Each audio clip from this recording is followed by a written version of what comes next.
तर नमस्कार मित्रांनो, कोकण हाटेड रेसिपी बाय विशाखा या आपल्या यूट्यूब चॅनलमध्ये तुमचं स्वागत असा। तुमका शेवयाची खीर खाऊन कंटाळा येलो असात तर ही खीर नक्की करून बघा। तर आज मी तुमका अननसापासून खीर कशी बनवतात ती दाखवतले, तर व्हिडिओ स्किप न करता शेवटपर्यंत नक्की बघा। आणि ह्या चॅनलवर तुम्ही नवीन असाल तर चॅनलला लाईक करा, सबस्क्राईब करा आणि व्हिडिओ जास्तीत जास्त लोकांपर्यंत शेअर करा। तर चला रेसिपी सुरुवात करूया। पहिलं आपण ताजो अननस काढून घेऊया।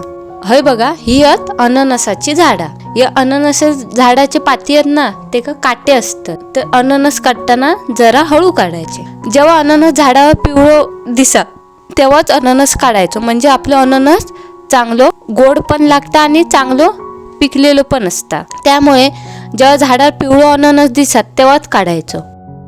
हिरवट कलरवर तुम्ही अननस काढून जर बाहेर पिकवलात तर ते आंबट लागतं।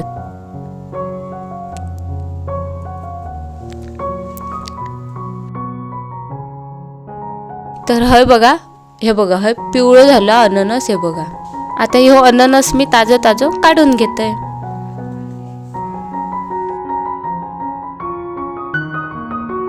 हे बघा, मी पाव कप तांदूळ घेतलाय, तुम्ही कुठचे पण तांदूळ घेऊ शकतास।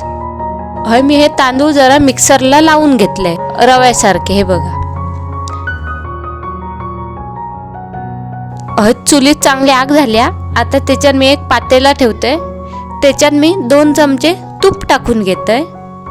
आता त्याच्यात आपण तूप चांगला गरम झाल्यावर हे बारीक केलेले तांदूळ टाकून घेऊया आणि हे चांगले तुपात लालसर होईपर्यंत भाजून घेऊया। लक्षात ठेवा, जर हे तुम्ही गॅसवर बनवत असाल तर गॅस मीडियम करून हे तांदूळ भाजून घ्यायचे, नाही तर हे तांदूळ करापतले। जसं आपण रवा भाजतो ना तसं हे तांदूळ भाजून घ्यायचे। होय बघा, माझे तांदूळ लालसर असे भाजून झालेत। आता त्याच्यात मी हे तांदूळ शिजूसाठी पाणी ओतून घेते। तुम्ही ही खीर कुकरमध्ये पण बनवू शकतास। हे जर चुलीवर बनवलात तर हे का खूप वेळ लागता आणि कुकरमध्ये 5 मिनिटात ही खीर तयार होता। आता हे पहिले मी तांदूळ चांगले शिजून घेते।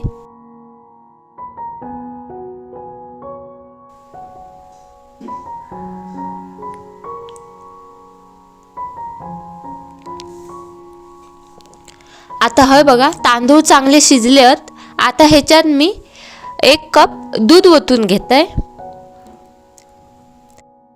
आणि पाव कप साखर। तुम्ही साखर तुमच्या आवडीप्रमाणे कमी जास्त पण करू शकतास। आता ह्याच्यात मी टाकलंय अननसाचा 1 कप रस काढलेले, तो मी ह्याच्यात ओतून घेते।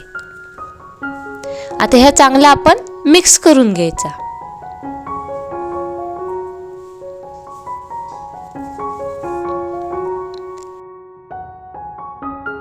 आता खीरीत मी काजू आणि मनुका टाकून घेते। तुम्ही तुमच्या आवडीनुसार ड्रायफ्रूट टाकू शकतास। आता ही खीर मी दाटसर होईपर्यंत आटून घेते। हे बघा, खीर मस्त अशी दाटसर झाल्या। आता त्याच्यात मी लास्टला टाकते मस्त अशी वरून वेलची पूड। आता हे चांगलं आपण मिक्स करून घेऊया। तर हे तयार असा आपली अननसाची खीर।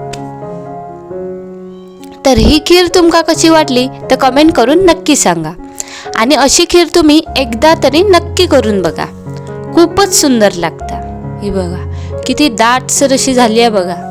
ह्या खीरीत तुम्ही अननसाचे बारीक तुकडे करून वर टाकलात तरी चालतं।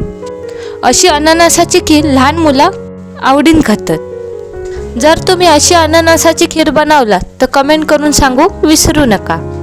आणि ह्यो व्हिडिओ तुमका आवडलो असाल तर व्हिडिओक लाईक करा, शेअर करा, कमेंट करा आणि कोकण हाटेड रेसिपी बाय विशाखा या चॅनलला सबस्क्राईब करूक विसरू नका। परत भेटूया एका नवीन रेसिपीमध्ये। बाय।